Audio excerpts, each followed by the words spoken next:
Ang entrance sa Dumaluan mga idol. So gusto mo musudan ni mga idol. Naratay mao din na siya ang private no. So natay entrance ni 100 per head. Ya consumable na siya mga idol. Only room na to. Information, mao ni siya ang information mga idol. Pero kani mga idol kay ulan mo karon. Oning wala na to masiligi dol kay ug siligan na to basa man putag apil dol. Ya karon mao pa jud pagtulak dol. No karon tadto siligan na to ni. Mo ni atong paingon sa beach dol nya naputi cottage ani 1,500. Nya nindot ba jud ni siya ka idol. Natay musod siya 20 packs sa isa ka cottage. Aran nindot ta beach dol.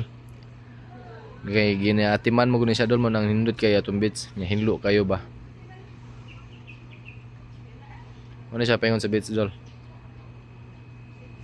Mo na information dolo. From gusto mo visit dol. Pwede ra ninyo ang email nga sa Dumaluan Beach Resort. Pwede ra kayo ninyo kanon dol. Dili mo magmayan ni dol kay ang atong Dumaluan Beach Resort dol. Hinlo nya yung entrance consumable pag yun sa restaurant.